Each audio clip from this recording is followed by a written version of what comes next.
Hey guys, and welcome to Betwixt the Books, and welcome to another reading roundtable. This time we only have one friend. It's Des, and I lovely Des, but we'll still go around and do our reviews. Normally we have 4 people who come and chat, ourselves and 2 of our friends. We didn't have another person who wanted to do the challenge that we set before them, which is wild because it was a pretty easy challenge of read something that has been on your TBR forever, all caps. We didn't even give a caveat of what forever meant. It could be 6 months, it could be 10 years, you never know. I'm sure we brought things from various times in the past. It was just pick up something that you haven't picked up and you've been wanting to for a really long time. So I'm sure there's going to be a large spread of books here. But yeah, we're going to sit and chat. If you've never seen this before, we just talk about some of the books that we've been reading. Sometimes they have loose themes. Sometimes they're not themed at all. And we just want to hear what other people are reading. Today, it's going to be backlist titles. So get ready. For YouTubers like us, we often are reading like the newest books that are coming out all the time because that's like what we do is ARC content. So getting to some of the stuff that we have or don't have, but wanted to read and didn't get to in past years is sometimes a struggle. So we gave ourselves an excuse to read backlist for once. All right. Hi, I'm Gretchen. You see me all the time, either reading smut or history. There is no in between. It's either very dry or very spicy. That just also relates to how I cook, weirdly. There's normally no in between either because I'm not good at it. My mom was a chef to add insult to injury. Those genes did not transfer. So I, unsurprisingly, have a very large TBR list all the time. And in fact, Michaela and I did a video challenge where we talked about our malingering TBR books. I did not read anything from that list. And I, in fact, actually read a nonfiction book because I realized something really, really embarrassing on my Libby app that I'll tell you guys about when I get to my book. But yeah, the app might hate me. I don't know. But we'll talk about it. I did bring nonfiction today though. Usually because I'm just reading my romance arcs, like just in time to get the video posted. So yeah, that's me. And now we'll move on to clearly the superior reading roundtable participant who joined us for this challenge when no one else felt strong. Hi, I've been here. This is my third time. Third time's the charm. I'm Des, if anyone forgot. My TBR is disgustingly long because I was a silly and went to college, and then I went to grad school, and then I just never had another chance to pick up a book until like 3 months ago. So I have a huge backlog. I'm pretty sure I'm very consistent with what I bring to the table, and it's high fantasy, which is what I brought again today. I actually had read a different book for this, but I'll talk about that later. So instead, I'm going to talk about a different one. But yeah. And hello, I'm Michaela. You don't see me as often as Gretchen, but that might change because my life circumstances changed recently. I'm going to do a video about that. I think I'm going to film it the same day that we're filming this. So if you're like, that makeup looks familiar from a video or whatever that you just saw, that might be why. But I clearly have a huge collection of books. I feel like at one point the vast majority of these were read, and I think in the last 3 years specifically that has flipped, and now I have a whole bunch of books that I have not read, and I've been reading mostly fan fiction when I do reading for myself. So I have been picking up books that I've been excited about in the last 3 years, and I worked at Barnes & Noble, so I got them for 50% off, and they just sit here on my shelf. So I definitely have plenty of things from the backlist that need to be read, and I think I'm actually going to set a challenge for myself to try and read 1 book a month from my backlist, whatever it is, whether it's for something or not, because I need to like deal with this. I need to deal with this. In a surprise to no one, I also am not reading one of the books that I did in that video of like books that we want to pick up and have had for a very long time. What I did to pick my book was I went to Storygraph and I set my TBR to like the oldest and then picked one of the first 5 that were on there. So this obviously isn't like going to be 10 years ago because Storygraph hasn't existed for that amount of time. But it is at least like 4 or 5 years ago at this point, I think, is when this went on to my TBR. So I think it still counts as being on there forever. Yeah, I also feel like my bookshelves and my non-read books expanded impressively when I worked at Barnes. And then once I left and I no longer had the discount and I went back to using the library, because then I was working at a library as well, it went brr. So I also feel like a lot of my TBR books are from like a different era of me because I worked at Barnes before the pandemic and whatever. But so if you are not aware of the Libby app, this is the library app through Overdrive that I think like most library systems at this point use. I've yet to encounter a library system that doesn't, but I could be wrong. I don't live everywhere. So I don't know if you know this, but when you put a book on hold, if the book like comes to you and as it normally happens, you get like 3 of your holds at the same time. And you're like, dude, why couldn't you could not come staggered, right? You have this option to put it on like to pause your hold so that you don't lose your place in line, so that you can be kind of up in the front of the line when you are ready for this book. I normally have the max number of holds on Libby is 20. I normally have between 12 to 18 books on hold, like in rotation, because I will put like these brand new history or political science releases on hold. And then necessarily like 5 of them come at the same time. And I just keep I choose the one that I want to read that's the most interesting, and I keep putting it on hold. So when we came to film this, I had a couple of holds come through, and originally I was going to do like a physical book, like maybe some of my fantasy. And I had this one book pop up as like hold, ready to go. And I got ready to say, no, thank you. And then I realized that I have been pressing no thank you on this book for a year. Oh no. So I have been on the wait list for this book and then just delaying my hold for an entire year. Oh no. I feel like there should be some statute where after a while they're like, you actually want this book? Are you like, sure about this? I know you hit that button, but we're just gonna cancel it because you're being atrocious. So yeah, this was when I learned that I actually can see the date that I put these books on hold. And this was really embarrassing. So I went, okay. And it's not that this topic is not interesting. It's just that like I think I've just had a lot of like hot topic, nonfiction books that have come through and that I just kept reading. So anyway, I finally took this book off of my hold list after a year, and hopefully Libby doesn't ban me for life. But anyway, I have to actually tell you about this book.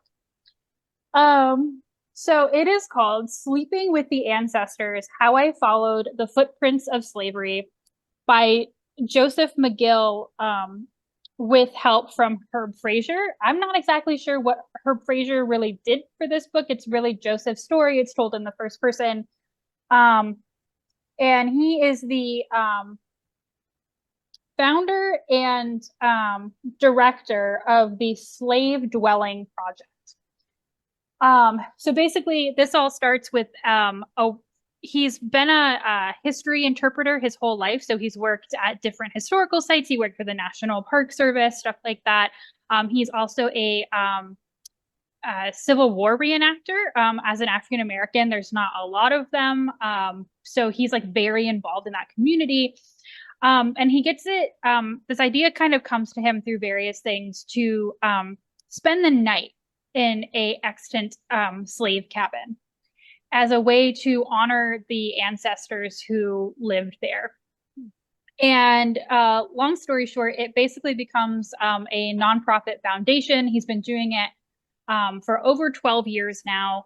And his work has really called amazing attention to the preservation of these dwellings. He now calls it the Slave Dwelling Project because he realized that plenty of people who were enslaved did not live in cabins, right? There were people who were enslaved who lived in cities, rural settings, so calling it a cabin project was too restrictive. But anyway, because normally when these preservation things happen, and you can think about this maybe if you've gone on one of those field trips, the preservation is normally of the enslaver's house, right? The big fancy antebellum mansion or whatever. And so that's why he decided that this was really important to do. And he's had a number of friends and professors and students and people join him. And he always partners his, he calls them sleepovers, which feels like a weird word in this scenario. Sleepovers, he does talks at local schools or, you know, whatever, to continue spreading the word. And like I said, he's grown this from something that he thought was going to maybe last a year in one state in South Carolina, where he's from, and has now covered like multiple states. And like I said, has been going on for 12 years. This is amazing. I want to make this very clear before I get into the next part of what I have to say about this book. I think the project is amazing. I'm really fascinated by the idea of this historical preservation. It's something that is not accepted by all angles of the community, right? Because there are some people who are saying, well, we shouldn't be, you know, spending time on plantations at all. Or, you know, this is not the way to do this, or we should, you know, burn all the plantations to the ground. Like, you know, there are people who come at this from every single corner.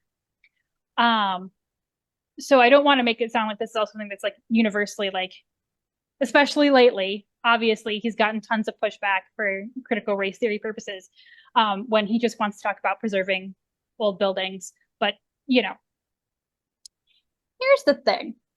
When the book started, and I think it's actually in the description, I'm going to bring it back up for a second. Sleeping with the Ancestors, this is from the description, focuses on all the key sites McGill has visited in his ongoing project and digs deeper into the actual history of each location, using McGill's own experiences and conversations with the community to enhance those original stories.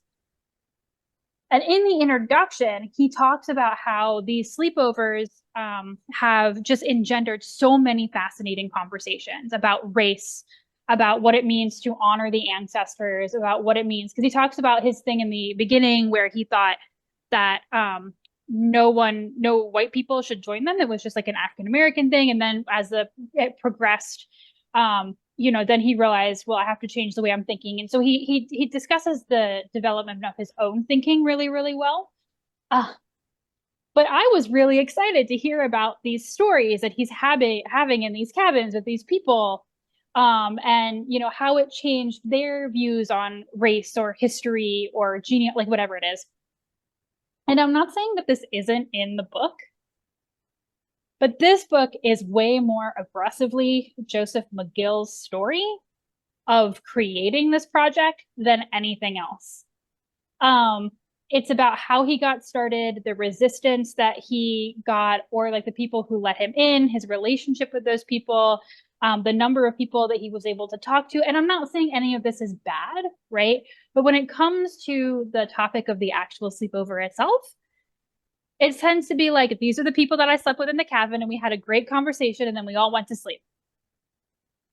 And I'm like, no. The thing that you just skipped over, that great conversation, that's what I want to hear about, right? I mean, there's a couple of things that he's talking about where he has people who are descended from people who were enslaved on the plantation and people who were descended from the people who enslaved those people on the plantation, all sleeping in this cabin together. And again, some of that is explored, but I was just like, I mean, what an intense experience that I want to know more about and hear more about, and this like thinking. And no, it's just, he's just like, and these people wouldn't let me in and these people would, and these people are doing really great things. And then I did this, and then I did this, and then I went here. He talks about Monticello for like 3 seconds. I researched Monticello. I was like, this is all you're going to do on one of the most, and he doesn't seem to have gone to Mount Vernon. So that's like a thing. Maybe they didn't let him. I don't know. He never brought it up. But even the entire conclusion, which I was literally speed listening to right before we got on, he was talking about the future of his project and the future of how he's never been, you know, pushed down by any of this stuff. And like the pushback he's received and how it's been received and how the project has grown and all this. And I was like, that's great, but this is not the bit that I was interested in. Right. So I definitely don't regret the fact that I listened to it, but I do wish that there was less of him in it and more of these incredible conversations, because it is an incredible thing that he has done and grown. But there was so much of him in it. It just started to feel like a personal monologue. So yeah, I was disappointing. This is one of those things where I feel like this happens sometimes, where because a person is writing a book, they're like, it's a memoir about me doing this thing and not so much the actual experience. But then at the same time, they're not showing the actual experience. They're talking about like what they were thinking about while they were doing it, more so than like what was actually happening. Because that happens. When I pick up nonfiction, most of the time I'm picking up memoir, and that does happen. Like I'm like, okay, cool. Your thoughts about this are super awesome, but what is going on? like, like you got to have both. You can't just do one. Well, and that's the thing. Like sometimes he'll go into incredible detail about the history of this plantation and the people that live there and the history of its preservation or the families or whatever. But it's all telling. Like it's all.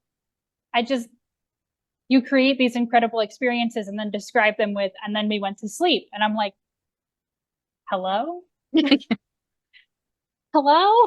I would like to be let into the room with you while you're having the incredible experience. And it would be one thing if he was like, and these conversations were really personal, so I'm not going to share them with you, right? Like that's a completely valid thing. Some of these things might have been, you don't know, traumatic, emotional, like you don't even know, right? Like how people might have reacted to this. But that's not what he's saying. He's just like, we had an incredible conversation and then we went to sleep. And I'm like, what did you think I was here for? Yeah. Another description of the wood? No, sir. Oh. So yeah, that was a really wild experience. I just kept thinking that maybe once he like got the project going, it would shift, right? So I just kept listening and I was like, this is gonna change. This is gonna get different. This is gonna change. It did not. So Rough. Yeah. I feel like I like to start this with a really, really low bar. So you're welcome, everyone. I mean, sorry. To be fair, it's one of those things where this format allows you to talk about books that you're definitely not going to do a full review of. So that kind of it does lend itself to things that you're like, it wasn't so bad I didn't read it, but it also wasn't good enough to talk about. I did a little ranty rant, and I've done my little ranty rant. And now I can at least feel better. Although I'm really terrified to check some of my other holds on Libby now to see how many other books I've done this to. I'm not going to look. We're just going to carry on. I don't need to know. I don't need to embarrass myself in that way. The library doesn't care. You're letting someone else who wanted to read it possibly pick it up. And then you get back to it when you're ready for it. We do this episode again in 3 years. And I'm like, hey, so remember when I said I wasn't going to look? So originally I read Stardust by Neil Gaiman, and I started it the day before all that lovely controversy came out, and I went, haha, we're not going to talk about that. We're not going to give him screen time. But I did read it. I finished it. So I did do the thing I was supposed to do.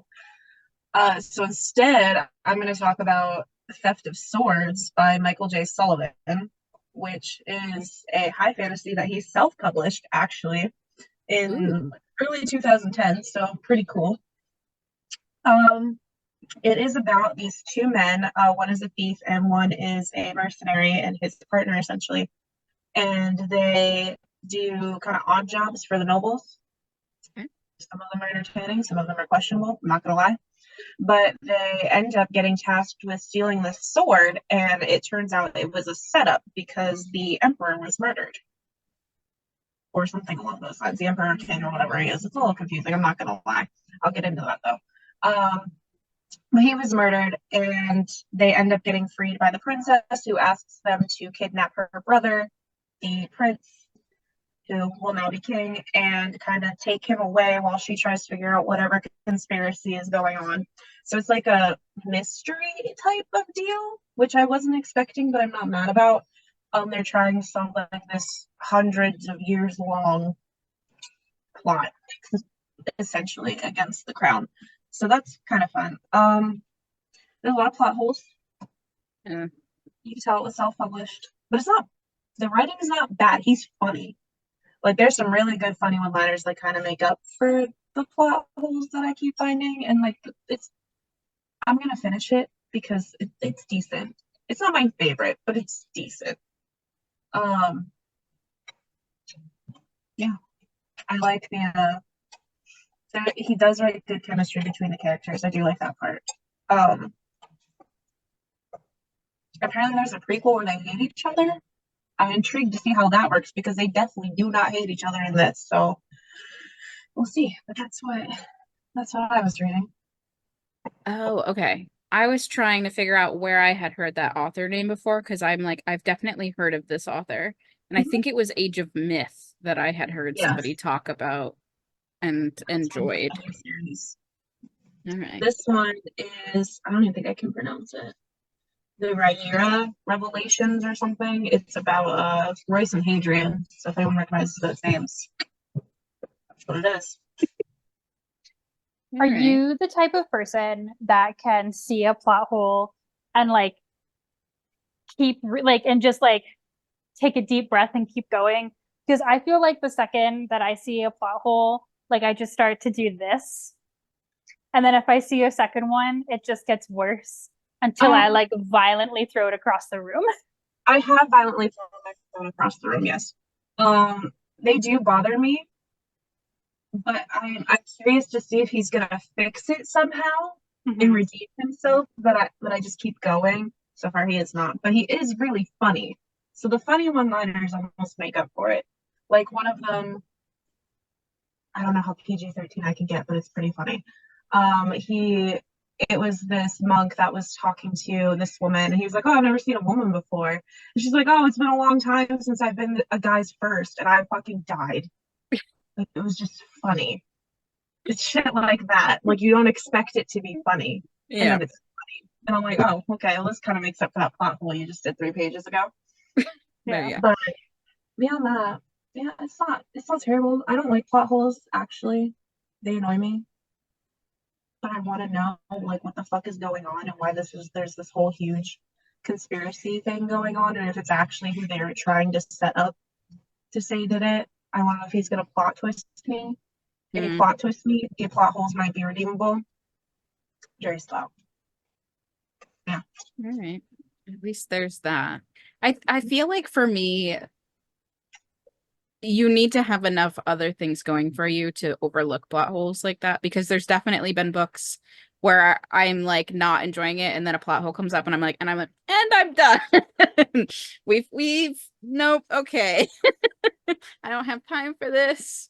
No, thank you. Yeah, but then no, at the same time, the characters are decent. Like the characters are written decently, and like he's like the conversations are funny, so it kind of makes up for that. It's like world building plot holes, I guess. Yeah. Not really character interactions. If it was the character interactions, I'd be like, yeah, no, fuck this, I'm done. But with it being like, it's tolerable. I can be like, okay, maybe he'll fix that. Have you given me enough handholds to figure out kind of what's going on? All right, I'll keep climbing. Currently, I know kind of what's going on. Like I said, like they keep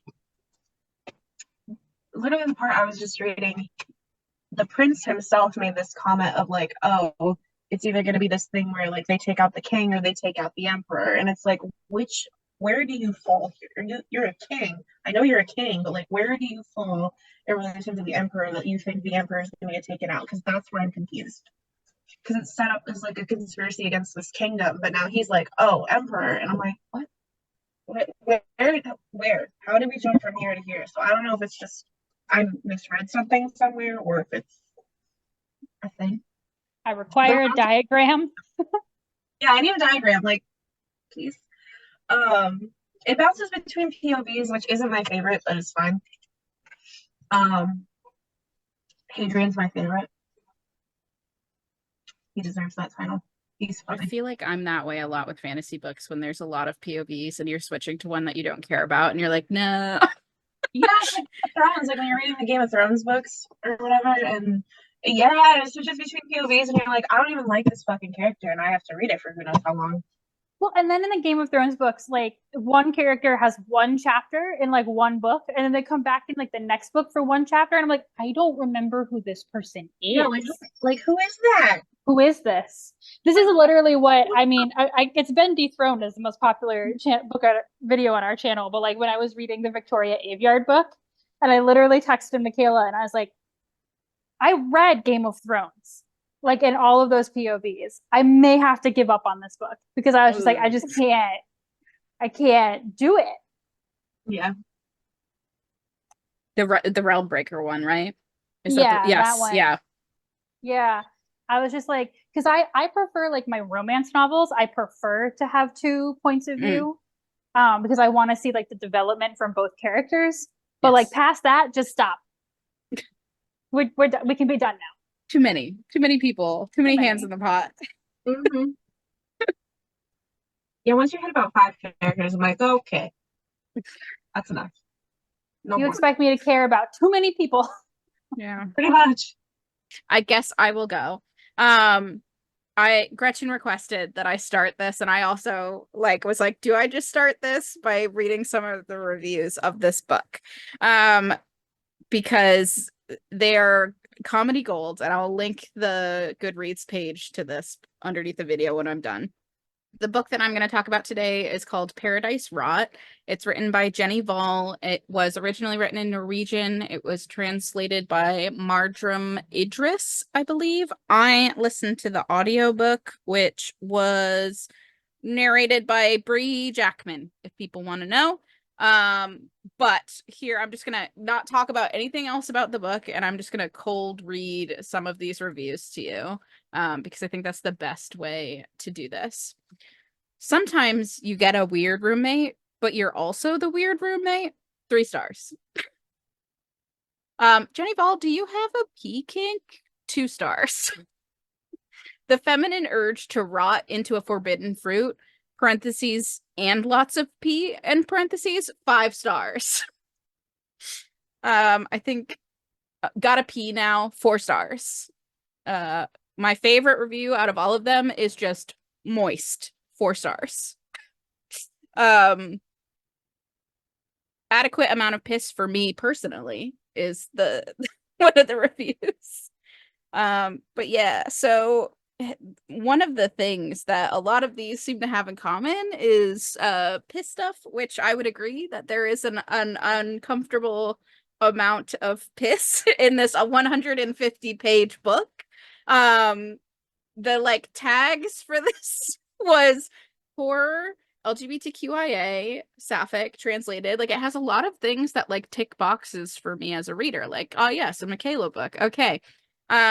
It did open up with the character doing a morning pee and then feeling bad about flushing it because she really liked the color that was in the toilet bowl. It was a weird way to open this book. I look at Des's face.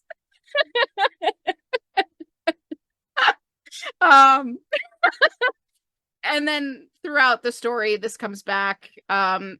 The main plot of this book is a Norwegian girl moves to Australia to go to grad school. She's doing biology, specifically studying mushrooms. And decay and mushrooms are a big theme throughout the book.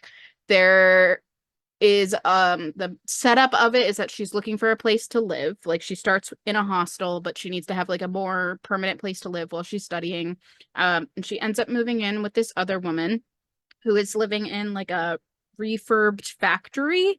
But because it's a factory, the walls have no ceilings and they're pretty much just over your head. So if you imagine multi-story factory sized room with 1-story size walls with no ceiling, so you can hear everything that's going on in the rest of the building. So there's multiple times where she's hearing her roommate pee and thinking about stuff. That's there. The thing that I would describe this, I'm not sure that I would describe it as horror necessarily. I think that this one is definitely surreal.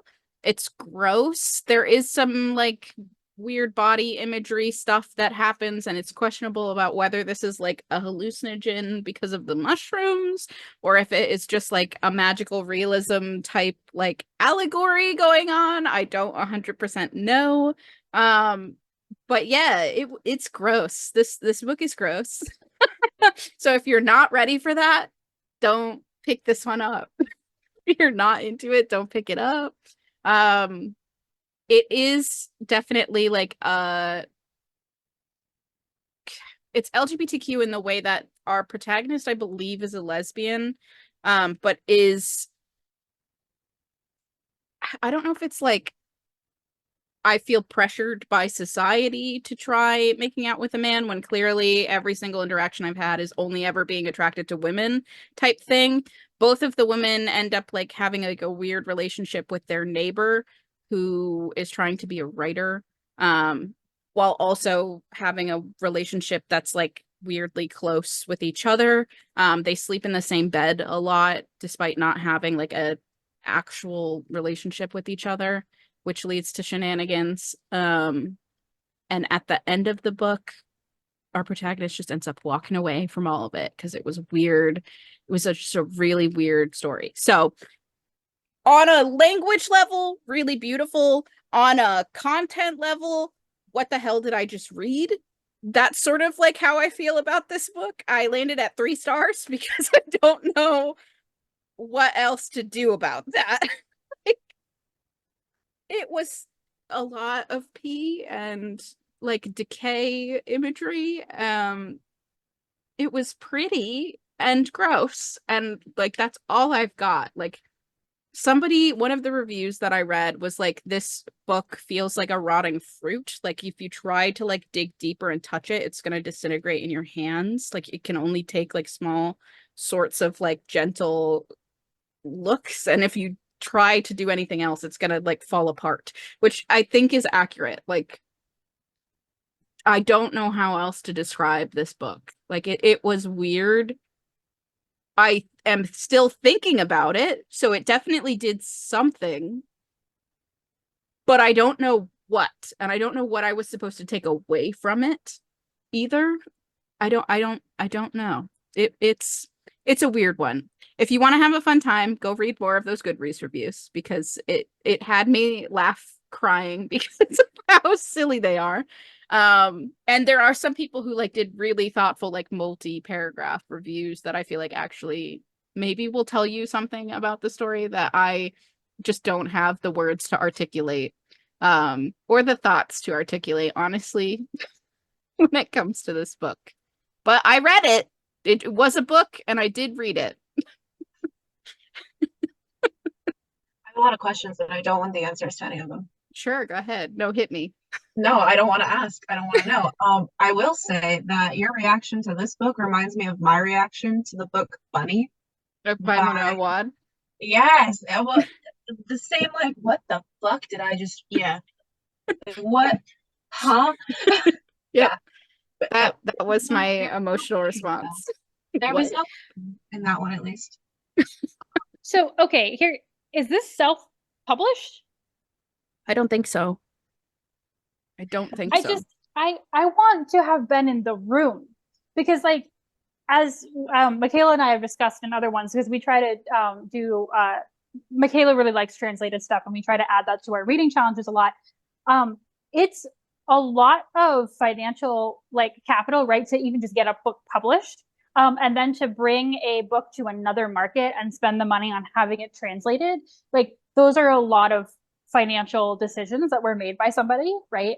It's usually not cheap and it's not easy, and it's why a lot of excellent fiction, like, you know, either people are pressured to write in English, or it doesn't have a huge readership. So I am just fascinated by the conversation first about like the publishing house that picked it up, and they were like, yes, moist, but like in the original language, like.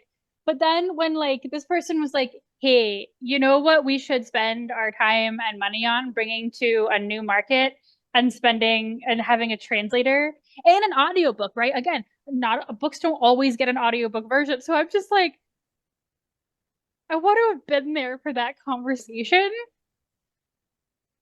because I can only imagine what, like, even just like the audiobook narrator who was handed this book. I was like, here, could you read this? And then they're like, I have said P an uncomfortable number of times. I just like, oh my gosh. Yeah. I'm just now looking it up, and it is published by a publisher called Verso Books, which it looks like is an independent publisher, but I like Oh, I know Verso. it's like still Verso's- like a pretty big like independent like it's not like Kindle Unlimited, you know, like it's not that small, but it is still No. I have some academic books published through Verso that are like really well known. yeah.